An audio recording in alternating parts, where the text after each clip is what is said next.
ایک اور سوال پوچھا گیا ہے، ایسے چھوٹے بچے جو ابھی صرف اپنی ماں کا دودھ پیتے ہیں، غذا وغیرہ نہیں کھاتے، تو کیا ان کا پیشاب بھی ناپاک ہوتا ہے؟ اگر ناپاک ہوتا ہے تو پاکی حاصل کرنے کا شرعی کیا طریقہ ہے؟ دیکھیں، ایسے شیرخوار بچے جو ابھی صرف اپنی ماں کا دودھ پیتے ہیں، غذا وغیرہ نہیں کھاتے، ان کا پیشاب بھی اسی طریقے سے ناپاک اور نجس ہوتا ہے جس طریقے سے بڑوں کا پیشاب ناپاک اور نجس ہوتا ہے۔ اگر شیرخوار بچہ یا بچی کسی کپڑے پر پیشاب کرے تو اس کپڑے کو شرعاً پاک کرنا ضروری ہے۔ اسی طرح اگر جسم کے کسی حصے پر پیشاب لگ جائے تو جسم کے اس حصے کا پاک صاف کرنا ضروری ہے، پورے جسم کا دھونا ضروری نہیں ہے، غسل کرنا ضروری نہیں ہوتا۔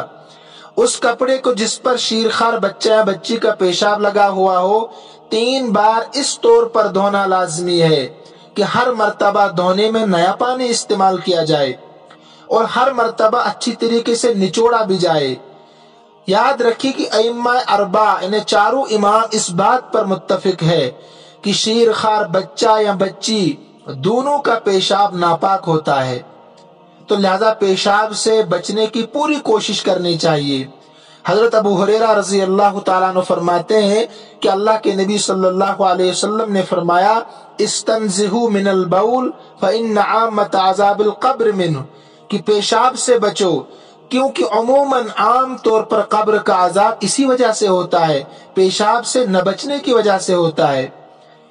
دیکھا جاتا اگر کسی مسلمان سے اتفاقاً کہہ دیا کہ آؤ نماز پڑھتے ہیں مسجد میں، تو وہ کہتا ہے کہ میرے کپڑے پاک صاف نہیں ہیں۔ جب پوچھا جاتا ہے کیوں پاک صاف نہیں، کہ کہاں پیشاب لگا ہوا ہے، تو میرے بھائیو مسلمان کو تو اس سے بہت احتیاط کرنا چاہیے۔ عذاب قبر عموماً اسی سے ہوتا ہے۔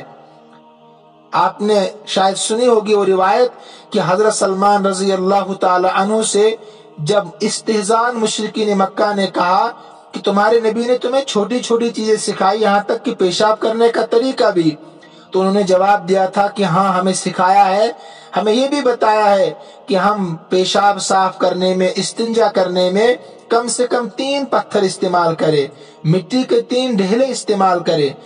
حضرت عمر فاروق رضی اللہ تعالیٰ عنہ کے بارے میں آتا ہے کہ پیشاب کرنے کے بعد پیشاب کی نالیوں سے پیشاب کو اچھی طریقے سے نکالنے کے لیے مٹی کے ڈھیلے استعمال کرتے تھے۔ لہذا احتیاط کرنا چاہیے، پیشاب سے بچنے کی پوری کوشش کرنی چاہیے۔ ایک اور روایت ہے حضرت عبداللہ بن عباس رضی اللہ تعالی عنہما سے، ایک مرتبہ اللہ کے نبی صلی اللہ علیہ وسلم 2 قبروں کے پاس سے گزرے اور دونوں پر عذاب نازل ہو رہا تھا۔ اللہ کے نبی صلی اللہ علیہ وسلم نے فرمایا کہ ان کو جو عذاب ہو رہا ہے کسی بڑے گناہ کی وجہ سے نہیں ہو رہا ہے کہ جس سے بچنا ناممکن ہوتا، انہیں اس گناہ سے بچا جا سکتا تھا لیکن انہوں نے احتیاط نہیں کیا، اسی وجہ سے ان قبر والوں کو عذاب ہو رہا ہے۔ فرمایا کہ ایک ان میں سے ایسا تھا کہ وہ پیشاب سے نہیں بچتا تھا، پیشاب سے احتیاط نہیں کرتا تھا، مسلم شریف میں روایت موجود ہے، انہیں پیشاب سے احتیاط نہیں کرتا تھا، اور دوسرے کو جو عذاب ہو رہا ہے وہ چغل خوری کی وجہ سے ہو رہا ہے، وہ چغل خوری کیا کرتا تھا۔ تو لہذا پیشاب سے حتی الوسع کوشش کرنی چاہیے بچنے کی، احتیاط کرنا چاہیے۔